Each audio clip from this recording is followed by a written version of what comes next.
Hey guys, welcome once again to the Guy Block Podcast where we talk wrestling and MMA. Today's episode should be a very good one.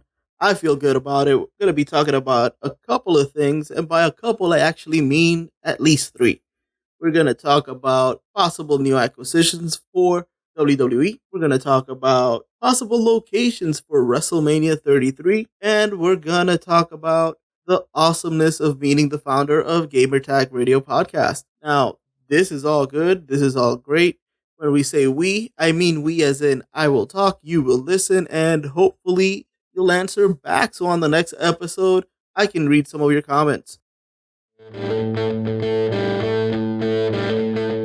You want to know the rumors, you want the results, you want to geek out over MMA and wrestling, you need to listen to the Guy Block Podcast. All right, so that intro was a little aggressive, or passive aggressive, or aggressive, whichever one you deemed it. If it was a little bit too much for you, I apologize, but I am feeling awesome about this episode today because there's a lot of news that I want to talk about, a lot of things going on in the wrestling world, which is what I want to focus on for today, but a little bit about podcasting also, and just in general. It was a very productive weekend for me. I got to go to the Podcast South Florida meetup this weekend, and it was, as always, awesome, but it was actually bigger than usual because it was done in conjunction with the South Florida Bloggers Group, and it was just so many people there to see Kimanzi Constable. This was organized by Jared Easley, and it's always great. It's always great. Now, they were getting the chance to promote their new book, but it wasn't about that. As always, the way that Jared always does these events, it's just amazing. I am always amazed at the fact that it is so informational. You get to meet new people. It's a great experience. And if you're in the South Florida area or in Florida in general, we have people that actually drove 3-4 hours to go there. And I am very happy to say that it's not wasted time. You know, a lot of these meetups you might think of going or not going, it might be good or not, but I can honestly say this was about my fourth. And every time I learn something new, every time I meet new people, and it's great for networking. It's great for, more importantly, for learning, and it's great to get new ideas. So thank you to Jared Easley. Thank you to Kamazi Constable, and thank you to everybody there. On top of that, this time I got to meet some awesome people. I have before, but this time it was like really, really cool. But I'll talk about that later. Why? Because you guys listen to this podcast to listen about MMA and wrestling more than anything. I would say wrestling because that's what I am crazy about. Well, a lot of news in WWE. What do we have going on? Very simple, very old tactic being employed by WWE. They are basically without stars. Nobody's fault but their own. All their top stars are hurt. Obviously, that's not their fault. But it's their fault, the fact that they don't have any backups, because they've turned their main roster into two superstars and then all jobbers. Like, they don't have mid card people the way they used to. They don't have like this great talent like Razor Ramon and Ted DiBiase and all these other people they had in the past that actually represented basically something in the company where, yeah, they're not in the main title picture, but they're very much relevant. No, right now WWE has been for the past like years in this whole John Cena era. It's been John Cena, Randy Orton, John Cena, Undertaker, John Cena, and, well, not Undertaker, he didn't get Undertaker, but John Cena, Randy Orton, John Cena versus, heck, the only thing they haven't done is John Cena versus John Cena is what I'm getting at. And the fact that I can't come up with a lot of other names, I mean, yeah, you had Batista, yeah, you had Triple H, yeah, you've had all these people, but really, it's more a lot of John Cena. Not his fault. You're the top guy. They keep you as the top guy. Can't blame you for it. Can't hate on you for it. I hate the character a little bit, but I can't hate John Cena for, being number one. I mean, when you're number one, you don't just say, I'm stepping down, unless you're CM Punk, but you don't say, I want somebody else to come up, so I'm stepping down. No, I mean, John Cena can't go in there and wrestle himself. I'm sure if he could, he would, but he can't. What he can do is try to bring other guys up to his level. The fact that nobody else has taken that chance or has been able to make that leap as well as he has and stay there as relevant for as long as he has is nobody else's fault but each individual wrestler, not John Cena. Sorry to say, we can't blame him for that. Now, having said that, the WWE has gone through so many injuries, and the fact that their new number one guy is, Randy Orton's hurt. John Cena took some time off, then came back, then got hurt. Seth Rollins was number one, hurt. Cesaro has a chance of being a number one if they ever decided to use him, and you would think with all these injuries they would, but he's hurt. And, I'm just naming four. There's a lot more guys that are on the injured list in WWE. And there's basically all the top guys, which is like three of them. And then on top of that, anybody that had a chance to be top mid card or that has the talent or physique or what they would want to promote as a number one also hurt. So they're basically scraping the bottom of the barrel. And it sounds bad for the talent, but that's their own fault if it sounds bad. The WWE is doing the best they can with what they've got. So no top level talent. The only big problem with all of this, because normally it's like, yes, promote the heck out of all of them. But the only problem is that who do you have for WrestleMania? I mean, I've been watching the Hurricane, all his skits with The Rock, and that's what I was thinking. I was getting my Hurricane on. I was like, what's up with that? What you gonna do? I mean, you have nobody. You have The Undertaker, but let's be serious. You can't just count on him. He's gonna have his matches. He always does. But people were hoping it was against John Cena. That's not happening anymore. Unless, well, with John Cena, you never know. But the point is, John Cena has no time if he were to come back to build a storyline with anybody except Undertaker, and it would be just like a Legends match of, to see it happen. WrestleMania is the place, but no other reason. Nobody else. Bray Wyatt's gotten dumped on so much that he barely looks like a number one. And that's not his fault. This man has done the job that's been asked of him.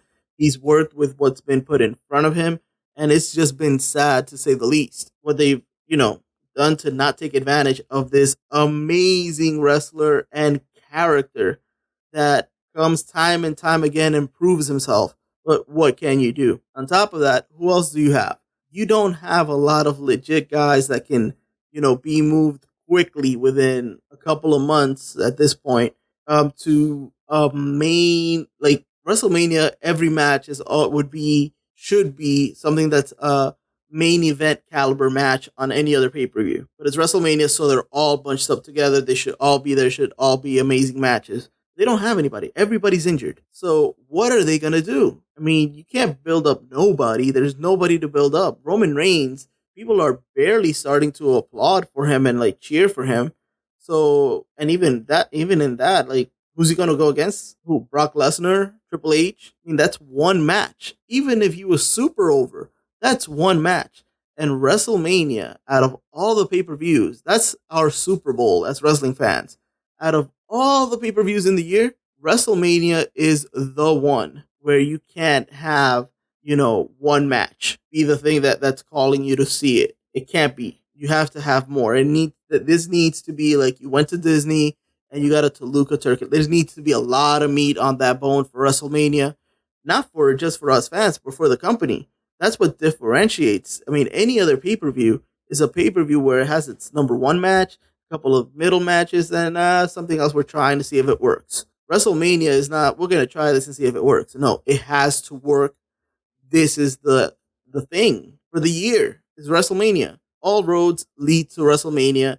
Once WrestleMania is done, all roads are being repaved towards the next city where WrestleMania is going to be.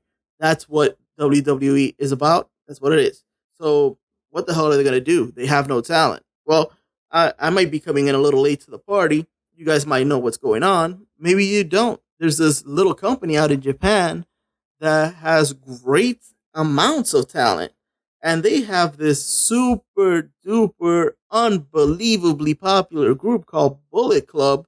And some of its members, well, most of them, are actually these American wrestlers. A lot of them former WWE wrestlers, but more importantly, really, really good wrestlers. They put on good shows. They're very talented. And, it just so happens that their key members, well, their contracts are coming up right around the same time, right around before WrestleMania. Who am I talking about? Well, we're talking about AJ Styles. WWE doesn't like to mention, the company that shall not be mentioned, TNA. WWE doesn't pay me, so I can say it.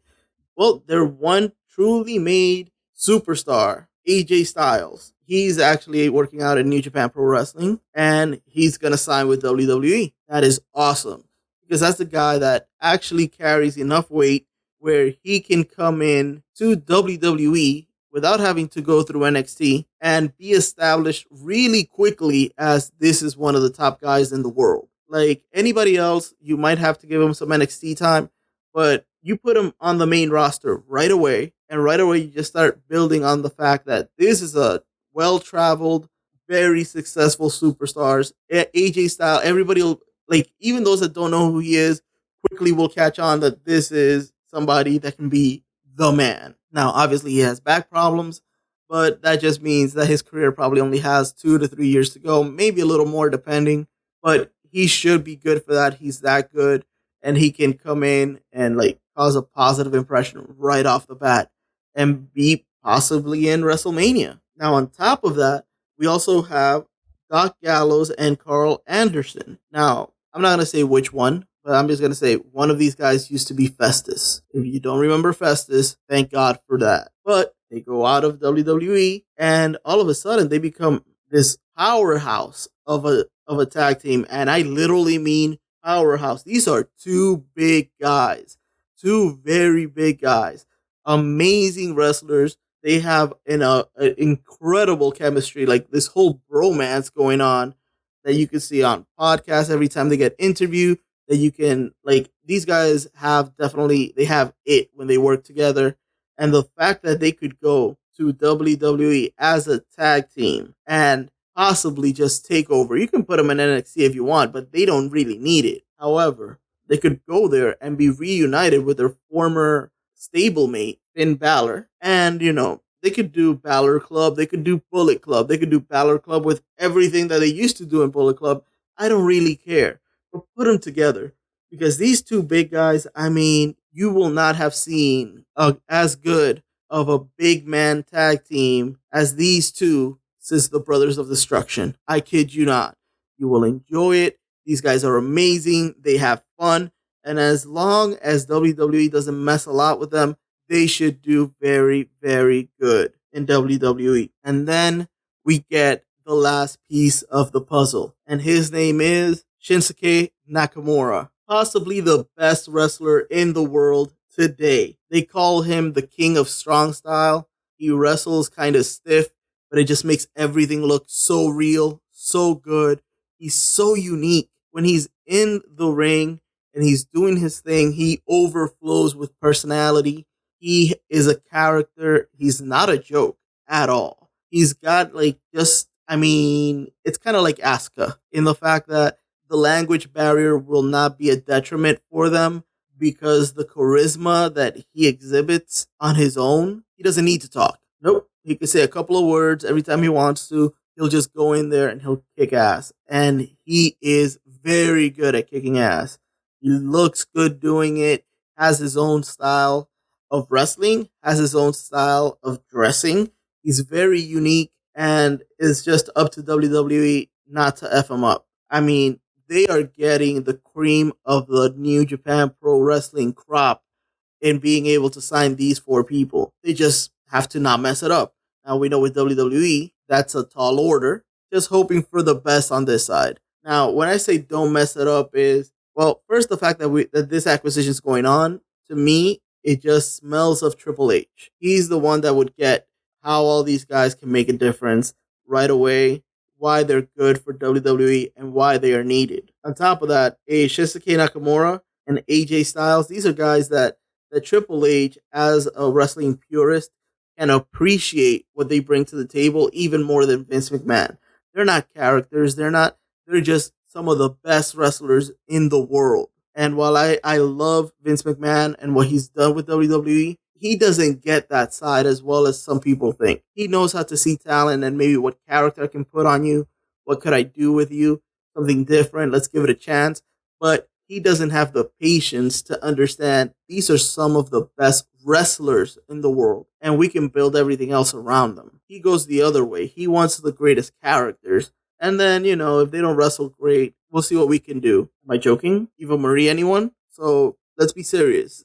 Triple H does understand wrestlers and wrestling better for the fans of today than Vince McMahon does. No hate, nothing wrong with that. Vince McMahon obviously still has the magic touch, comes back on TV, all of a sudden he makes us get Roman over by just reminding us, you hate me more than anybody. So if I hate him, he's my enemy, the enemy of my enemy. So it's either cheer for Vince McMahon or cheer for Roman Reigns. He got us to cheer for Roman Reigns. But that doesn't mean that he can understand an Asuka and not mess her up by, coming up with some crazy name that doesn't fit and making her change her colorful gimmick, which works so perfect for her. Same thing for Shinsuke Nakamura. Get him in there. Form a stable. Get him with Asuka and with Hideo Itami. And yeah, it might sound like, oh, you're just lumping them together. Well, in this case, we're not just taking because of their ethnicity, we're taking some of the best wrestlers that would be on NXT and we put them together and they would murder everybody. It would be so awesome. Plus, we're also talking about some of the more charismatic wrestlers that would be on NXT that have so much experience in selling matches, not just outside and in promos, but during matches with the nuances that really, really matter. Plus, they'd be able to teach the younger guys and gals how to express themselves during matches, how to sell a match, how to tell a story during a match. So if they come on board, that is awesome. The only reason that I talk as if it hasn't happened is because as of this recording, nobody signed a deal. Everybody's deal seems to be coming up at the beginning of February, but Shinsuke seems to have already given his notice. So have Gallows and Anderson, and I believe AJ Styles already taken out of the Bullet Club. So there have been rumors with the Bullet Club. The Bullet Club is another topic. And when I talk about Bullet Club, this is basically the NWO of New Japan Pro Wrestling. It's the Wolfpack. These guys are fun to watch, and they've been able to just gain so much popularity. But right now, they've reached that point where they've been just adding members and adding members and adding members, and we know what that did to NWO. However, here in the U.S., a lot of people that casual fans that watch, Monday Night Raw have no idea about Bullet Club, but they see other people, the hardcores, with the t-shirts of Bullet Club. WWE went ahead and on NXT they have Finn Balor, former leader of Bullet Club, and they have him with the Balor Club. There are rumors going around that WWE is purchasing the licensing rights of Bullet Club from New Japan so that they could probably do it here in the US. I'm thinking actually they might actually just buy it so nobody else can do it and just move forward with Balor Club. Balor Club would be, Balor with Balor Club. Balor Club would basically be Bullet Club in the US, but the WWE would own it 100% outright. But by also taking care of licensing for Bullet Club, they protect themselves from any plagiarism claims that might come against them, and also from allowing any other promotion to make a deal with New Japan to license Bullet Club in the US. So essentially, they could license out Bullet Club, which is what I think they'll do. They will get the license. They will do a deal for the Bullet Club name, but only with the intent and purpose of protecting themselves legally from any plagiarism claims and from allowing any other promotion to use this for their own purposes to make a deal with New Japan on the side. That's what I think. Now, that's going to be the end of this topic for today. Let me know what you guys think, but I'm going to move on to what we were talking about, which is, for me, a big deal. I moved to Florida about a year ago, and, a lot of wrestling goes down here. Not a lot of snow goes down here, which is awesome for me. I don't care about the rain. Doesn't bother me one bit. And not a fan of alligators or crocodiles, but haven't seen none of them yet, so I'm good with that. But more importantly, again, a lot of wrestling goes on down here. NXT is in Orlando. Now, I don't live in Orlando, but I live in Florida. So I'm close enough to Orlando. I'm in South Florida. I'm close enough where I could drive and be a few hours. I'm not going to the Royal Rumble because, I'm an idiot. I didn't pay attention. I didn't buy him on time. So I'm not going. Sucks for me. But now I'm hearing rumors that next year, Orlando has put in a bid to host WrestleMania. If that happens, I'm going. I'm going. One way or another, I will be at that WrestleMania. I don't know how. I don't know what I'll do, but I'll get there. I will get one of those tickets. Having said that, the fact that they're putting in a bid is so good, because I've heard that maybe Minneapolis was being considered. I'm like, no, come on. NXT is gaining popularity. This year, they might not have a big presence in WrestleMania, but next year, and if it's in Orlando, you can have a lot of NXT talent there. You can have a very unique, very loud crowd over there. It would just be crazy. So I am hoping that this goes down. I am hoping that one of the rumors that's coming up is that Minneapolis was the city being considered. However, it was being considered. Then Orlando came up with their bid. So they're also in consideration. And one possibility is let's do WrestleMania 33 in Orlando, and then let's do 34 in Minneapolis, which I think it would be perfect. Mainly because I don't want to wait 2 years to have a WrestleMania this close to me. That's completely selfish, I know. But think about it, guys. I mean, there's a bunch of airports. You can fly into Tampa, you can fly into Miami, Fort Lauderdale, Orlando Airport. Like, you could get anywhere in the world, you'll get to one of those airports. Anywhere in the United States, you'll get to one of those airports. You can get a deal and then just drive to Orlando. So come on. It's a win-win for all of us. You have so many airports here that you can come in, not to mention trains, automobile, like everything. Come on, guys and gals. Let's get WrestleMania 33 in Orlando because, yes, it would be awesome. Yes, that's what I'm saying. Yes, I'm being greedy and selfish. I don't care. Now, last thing that I want to talk about is something that I was talking about at the beginning of this episode. I was talking about, the podcast South Florida meeting, how awesome it was. It had the South Florida bloggers. It's great because you get to meet a lot of people. I would tell anybody, that if you're not into podcasting, if you have meetups near you, whether it has to do with YouTubers or podcasting or blogging, go meet other people, listen to what they do and learn. And, you get to network and meet some great people. Well, at this one, besides listening and learning from Kamanzi Constable and, as always, Jared being there, who's super helpful. That guy, go to the Facebook group for Podcast South Florida and join it if you're doing a podcast or thinking about it, because they're so freaking helpful. And I mean on everything. They're very helpful for no reason at all other than to help you. So please consider joining that group. Just look it up, Podcast South Florida. You could be in freaking San Francisco. Join the group. You will learn. Having said that, I got to meet the founder of Gamertag Radio, a great podcast that I started listening to like a month or two ago, and it's just so good. Danny Pena, great guy. I mean, we started talking, and I had just listened a few days ago to his episode talking about, virtual reality and Oculus Rift, and then PlayStation's virtual PlayStation VR or whatever, their Project Morpheus. And, I was listening and I started talking to him, like, hey, great podcast, but talking about virtual, all these VR sets and thinking, well, what should win? What will be best? And, Oculus Rift is great, but they're already talking about it being $600. And that's not to mention, that above that price tag that you need a computer that can run the software for this. Meanwhile, when PlayStation comes out with their Project Morpheus, probably going to be called PlayStation VR, that, if you have a PlayStation 4, you already have the hardware and the software necessary to run everything that VR might require. So that's freaking awesome. And we were talking a little bit about that, and he talked about how recently, they started moving from, one episode a week to 2 episodes a week. And I'm like, that's awesome because, I just found them looking for random podcasts and happened to run into them. I'm always looking for new shows because no matter what you do, or at least for me, I listen to it going back and forth from work. It takes me about 45 minutes to get to work, back and forth. Well, when I get off of work, it actually takes me over an hour to get home. So I'm like listening to podcasts. I listen to them usually around at speed and a half, like at 1.5 speed. So really fast. So I go through them. And, he does 1 episode a week. And most of the podcasts that I listen to, they do 1, maybe 2 episodes a week. And what that means is that if I only listen to 1 or 2 podcasts, I will go through the entire catalog pretty quickly and catch up. So I'm always looking for new podcasts to listen to. Also because, what mood am I in? Do I want to listen to something about entrepreneurs? Do I want to listen to something about wrestling?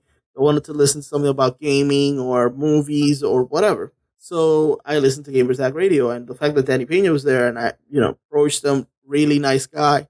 And he told me, yeah, but you really should listen to the latest episode where we're talking about, everything that has to do with Ubisoft that I interviewed, and this guy was great, and you need to listen to it, and he was promoting it, but not like promoting it like, oh, you need to listen to it because it's no, like, really nice guy, had a really good episode. You should listen to it. Let me know what you think. So I'm going to tell you guys to do the same. If you're like me, you're geeky, you like wrestling, you like MMA, but you also like comics and you like gaming and you like movies and you like all that stuff. Well, listen to something about gaming. And what I really like about Gamer Tag Radio is the fact that, it's accessible. It's not super geeky to the point of like, I don't know what the heck we're talking about. You can listen to any episode and, understand what they're talking about. It's not gonna be like super technical or super like, if I'm not completely geeked out, I'm not gonna know what they're talking about. No, it's really cool. It's really like relaxed. These guys are good at what they do, and you should listen to it just because it's very enjoyable. So that's my suggestion. Like, listen to Gamer Tag Radio. I met Danny Pena at this meetup, so go to meetups so you can meet like different people. Of course, that's what meetups are about. But you can, learn from them and maybe make some new friends. And talking to Danny Pena was awesome because, yeah, he does Gamer Tag Radio. But really, I told him what my podcast is about. And the first thing that he starts talking to me about is, oh, yeah, I love wrestling. I love wrestling. And right now, I'm into NXT. I'm so into NXT. So I was like, yeah, man, they're awesome. And we started talking a little bit about that. But we didn't get to have a very long conversation because he was networking and I was networking and I had to go a little bit after that. But I got a picture with him, which I'll post probably with this episode. And on top of that, I have his card. I'm hoping to reach out to him and be able to get like 5 or 10 minutes with him so I can interview him. And even though he does Gamer Tag Radio, maybe we can talk a little bit about NXT, what's going on, and even talk some WWE, hopefully before WrestleMania, obviously. So let me know what you think, guys and gals. And if you have any questions you'd like me to ask him about wrestling or anything else, because that's what I'm here for. So as always, this is going to be the end of the episode. I love you guys. Thank you for listening. This is freaking great. This is a good episode. I'm sorry. If you guys don't like this episode, listen to the next one. Maybe it'll be better. But I really like this episode. This was awesome talking all of this. But let me know what you think because I really care about you, the listeners, and what you think. What can I improve? What should I be looking for? Who should I made some contacts also, and hopefully within the next few episodes, I'll be able to start doing interviews. And once we start that, I really need your feedback because I want to know what you guys want me to be interviewing people about. Mostly wrestling, but also MMA. So, as always, at the Guy Blog on Twitter, Instagram, and all that good stuff. Orlando at theguyblog.com because that's me, your host. And, just reach out. Let me know what you think. Go to theguyblog.com. Check out the blog. You'll see the other episodes there. If not, look for it on iTunes. Soon to be on Google Play Music. As always, I'm here for you guys. Thank you for listening and have an awesome, awesome day.